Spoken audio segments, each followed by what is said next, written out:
Hello and welcome to the Briefing Room. I'm Bill Froehlich from WTCM Radio News, and it's our weekly roundup of some of the stories that have been making headlines here in northern Michigan with the journalists that are covering those stories. And this week at the table, Vanessa Fayz from 9 and 10 News. Welcome back. Hello, thanks for having me. Thanks for coming in.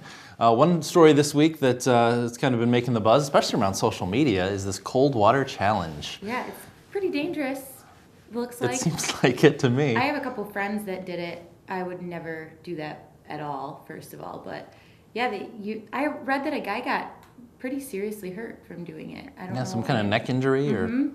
I mean, you'd think your body could go into shock too. The water's got to be freezing after the winter we had, so I can't imagine that being a safe thing to do. Well, the whole premise that you pick a charity and you challenge your friends to jump in the water and make a donation to charity, and I don't know if what the exact details are. If you're supposed to donate more if you are too chicken to go in, or what the deal is. I think it's $100 if you don't do it, is what I read. To me, it seems just like a really convenient excuse to just jump in the water and take a video of yourself. I agree. And I know that there's a lot of, I actually have a coworker that was trying to kind of work something with this the other day that went down to the bay to get some video and actually said she saw like 6 people jump in. And then one of the Coast Guard guys was over there and kind of got out and told them, you could like seriously hurt yourself or put your life in danger. It's really bad. If you think about it, it's like even just for that split second, it could just shock you. It happens like when people fall into the water, out of canoes or kayaks. Right. I don't know why you'd willingly want to do that. Why you do it on purpose? Well, and the Coast Guard told us yesterday at the radio station that it's that body reflex. It's a reflex to just gasp for air when you're shocked like that. So if you dive in head first or you run down the shore and take a dive and your reflex is to gasp, you could theoretically gasp all that water in and choke and drown. Yeah. So it's especially when it's that cold. Yeah. And I haven't felt the water, but I have to believe it's pretty frigid. I think it's still in the upper 30s. Yeah. From what I was hearing. Yeah. I know, it just makes me cold to think about it. The other thing too, we were talking with the Leelanau County Sheriff's Office. I don't know if you've heard about this blue ice that they're talking about in the bays now, but it's basically floating ice that's just still in the water. You see it. Logically. Yeah. But they're talking about, 3 inches thick and 3 to 10 feet long, just chunks of ice in there. So you could theoretically, dive into that. But it also proves that the water is still really cold. Exactly, if there's still ice floating. Even last week we were over at the marina, and just last week there was ice chunks all over in there. I don't know if they're gone now, and maybe today they'll melt because it's supposed to be pretty warm, but there still was a bunch of, and I wasn't wearing a coat that day, so it wasn't that cold, and it's still there. It doesn't look pleasant to me. And the Coast Guard was also telling us that there's lots of floating ice up north toward Antrim County and up toward the tip of the Mitt, and they said even with a northerly wind that could all get blown down into Grand Traverse Bay. So it could be could still be a little while we have this problem.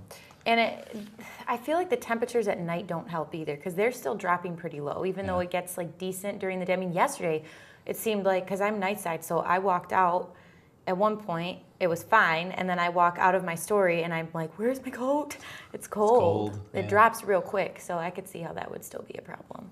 Well, let's talk about another interesting story that you've been working on lately, and that was over at Munson Medical Center, story at the morgue. What happened there?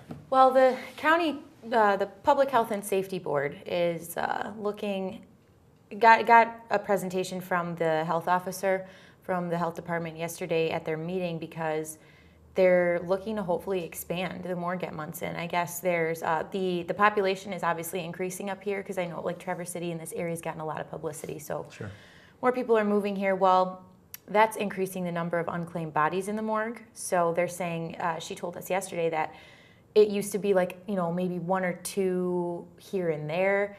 Their average right now is 1 to 2 unclaimed bodies a month.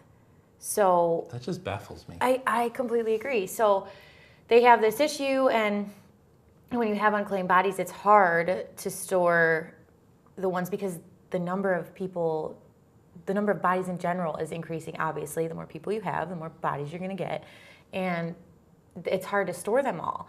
And I guess they used to work with funeral homes that would kind of take them and help, but at this point, it's like they're kind of concerned, like, when are the funeral homes going to start charging us for this?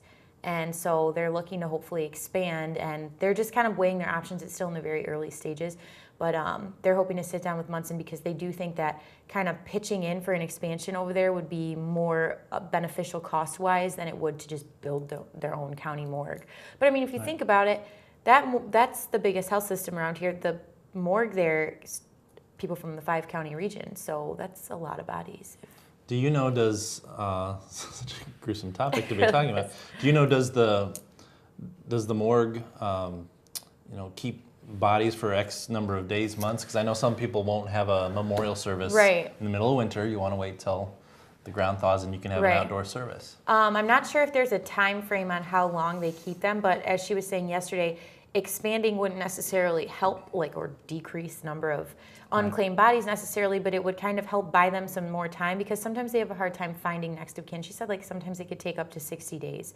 So in that type of situation, I think that's how it would help, is just kind of, but I'm not positive how long they keep them for. But I know even, I don't know if you heard about in Antrim County last week, it was a story I was on where they found the 2 bodies in the woods in the tent. You got to think, they still don't know who those people are. So it's I guess it could happen. It's odd. I don't know how it happens, but. Yeah. Well, those are always tough stories too because, and again, I think with the popularity of Facebook and things, we're tending to learn things earlier than the police will tell us, but there's, people on Facebook say, oh yeah, the people who died are so-and-so and so-and-so and their brothers, and so everyone in town knows, but you're still waiting for DNA and the official word and all that kind of stuff, so. They're also talking about putting a forensic pathologist up here at some point, because the closest one right now is in Grand Rapids. So that would kind of help make things go a little faster as far as identifying and things like that. Makes sense. I'm surprised that we don't have a way to do an autopsy north of Grand Rapids. It seems like we're always sending people down. Yeah, exactly. So that could be interesting. And your colleague, Marissa McKay, did a story this week you were telling me about earlier.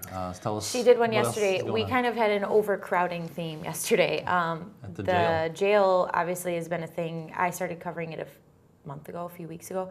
And they kind of revisited it again yesterday at the commission meeting. The sheriff presented some numbers that obviously in the budget they did allocate some money for them to start thinking about building a new jail, but I know last time we talked about this, the commission was kind of like, oh, this could be, 5 years. And the sheriff's like, no, we kind of need this now.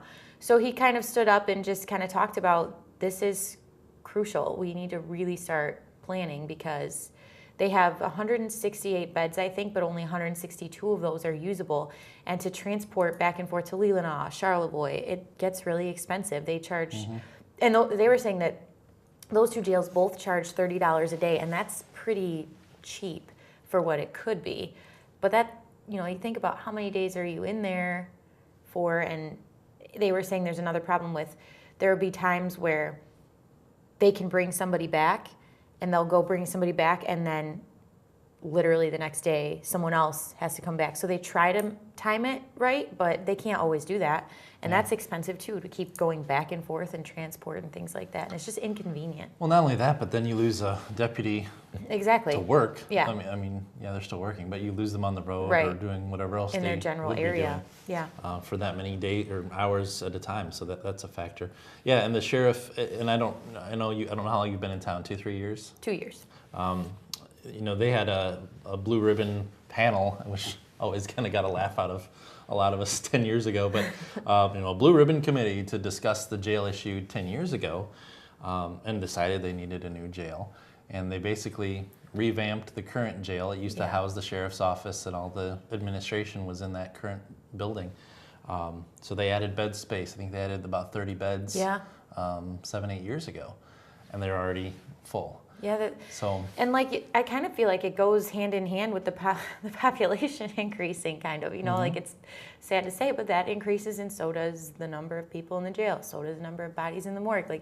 It's obviously a theme. More people are coming up here, and they need the space, and they were saying the last time that this jail, the way it is now, it's not like architecturally possible to make it any bigger. They need a whole new jail, and then plus they don't really want to have the sheriff's office not with the jail because of things like losing contact when you go in and things like that. It would just be more convenient for them if they could all be under one roof. So. Well, I know they're considering the possibility of adding on to the jail in a vertical fashion and going up. Yeah, they presents its own problems as well.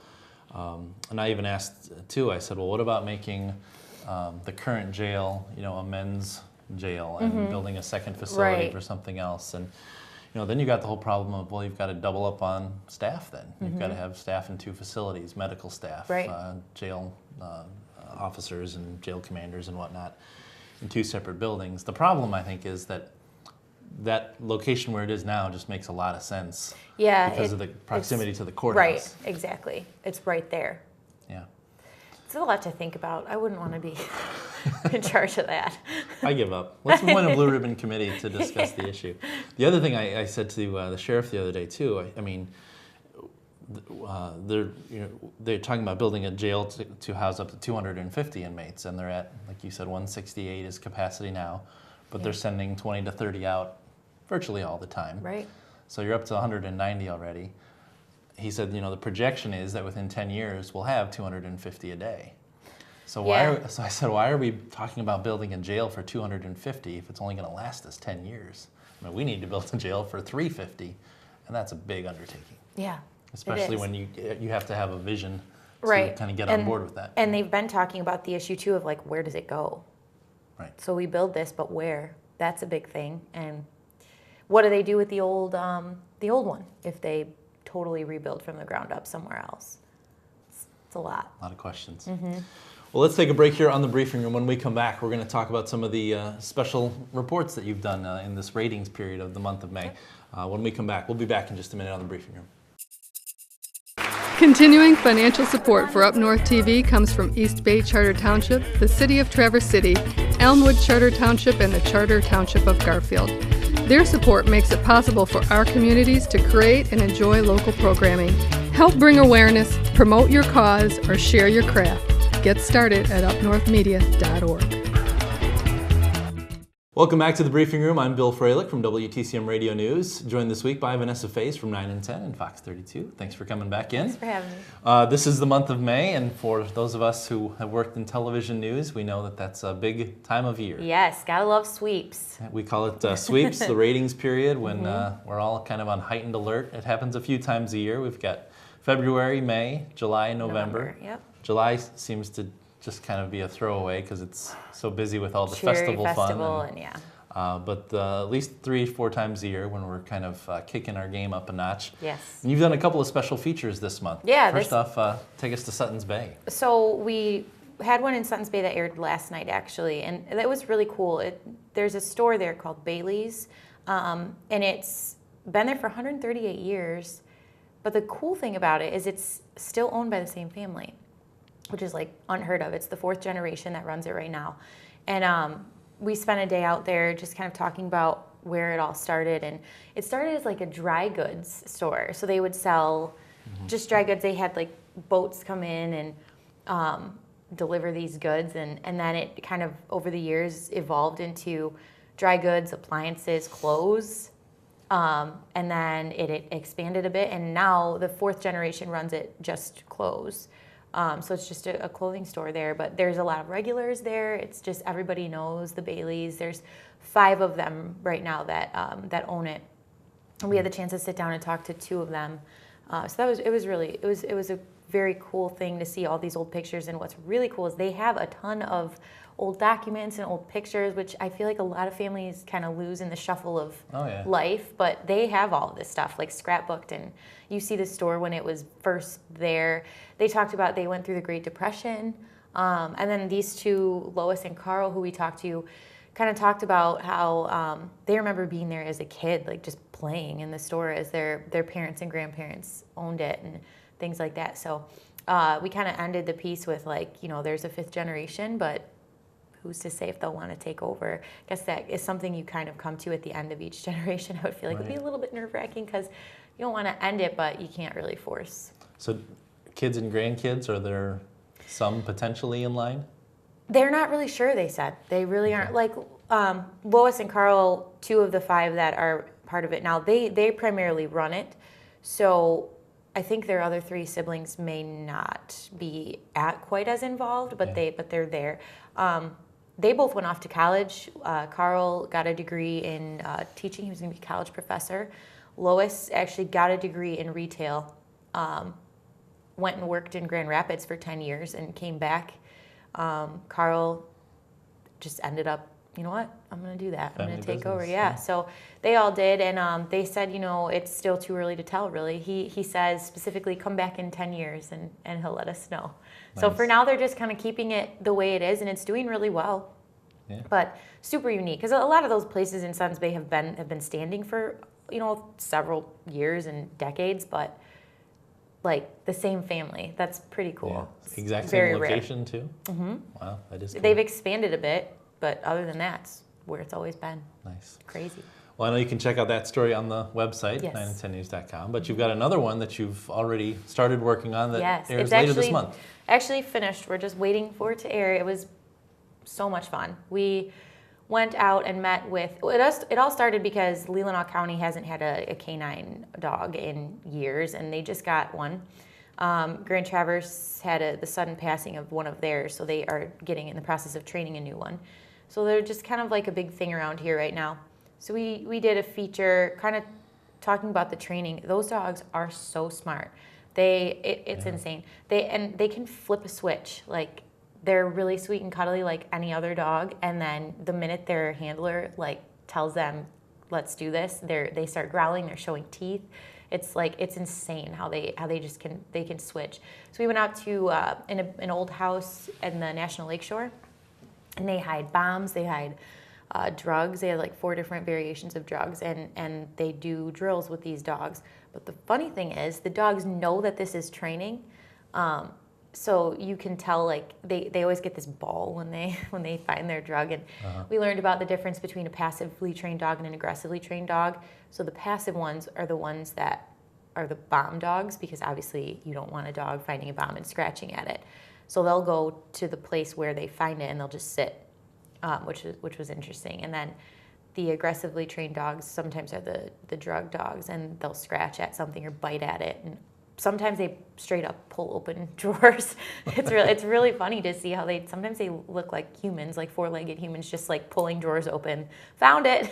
So it was really cool. They worked so hard to get them to just do their job. And we also had the chance to watch them do suspect searches. So they had one of the Traverse City police officer, one of their officers, put on this huge suit. And it's heavily padded, but it doesn't always fully protect you from feeling the dog attack. So he would go hide behind the tree, and these dogs would just go seek him out and track their scent and find them, and then he'll run. And they'll practice with their handler. You know, when you find a suspect and you have the suspect where you need him to be, the dog will sit while the handler goes and feels, you know, for drugs or weapons or things like that. Sure. And then the suspect will run, you know, as a drill, because it could happen, and these dogs will just go in for the attack. I actually had the chance to put on a bite sleeve, which was interesting. It has a bar in it. So the dog, but the funny thing is, the dog knows that that's a training tool, so he knows just to bite the sleeve. So that was cool, and they're so strong. For a second. Oh my gosh, I was very scared at first, but the officers just kept saying, don't worry, like, just drop the sleeve when you want. There's a bar in the hand part that you hold, and then a bar here that the dog bites. So he jerked me around pretty good. He was a lot stronger than I was expecting. Yeah, I think I did that in Antrim County one year too, but I have a vision in my head. I mean, they latch on, and you can swing your arm around, and the dog can flail, you know, and swing with you without letting go. Yeah, and they are very strong dogs. We put it in the piece, so you'll have to tune in for that. I was like whipped around from this dog. It was really it was hilarious to watch. So yeah, it was definitely an experience. It's just really cool to see how smart they are. Yeah. They're very, very smart dogs. It was really interesting. We had a good time with it. Do you know when that piece airs yet? May 20th. May 20th. at 10 o'clock on Fox. Fabulous. Yeah, it'll be interesting to see. I'm excited. You guys do so much with sweeps pieces do. and ratings. I mean, between Fox 32 and 9 and Oh, 10. yeah. I don't know the number. Your news director told me a couple of sweeps periods ago how many, but I mean, it was well over 100 different specials in 30 There's days. like 5 or 6 of us, I think, total. I think there's 6, and plus the anchors all do a sweeps piece. So that's however many, one per person, but then there are times where either you get one that's a 2-parter or you get 2 like I did. So you figure a couple of us per period have maybe 1 or 2, Right. or 2 or 3. So you're easily up to 20, 30, 40. I mean, there's a lot that goes on. And I know that also backs you up into, the month prior as you're setting those things up and making phone calls and all that. Yeah, I definitely wouldn't want to be the person scheduling us during that, because it's like hard to, you got to get it. Sometimes you legitimately can't do reporting. You have to go focus on sweeps. So we spent all day out with the dogs that day, just trying to get video of all aspects of their searches, because you don't want to just focus on one thing. Yeah. So, in others you could fit in like say a morning and then report at night, but we do a lot. Quite a bit. Well, cool. Well, we'll check that out on May 20th on Fox 32. And you can check out all the other sweeps stories, special reports on 9and10news.com and Fox, MI Fox 32, is that right? Yep. As well. So thanks, Vanessa, for coming in. Yeah, It's no good problem. to have Thanks you for back. having me. I'm Bill Froehlich from WTCM Radio, and thanks for tuning into the briefing room. We'll see you again next time right here.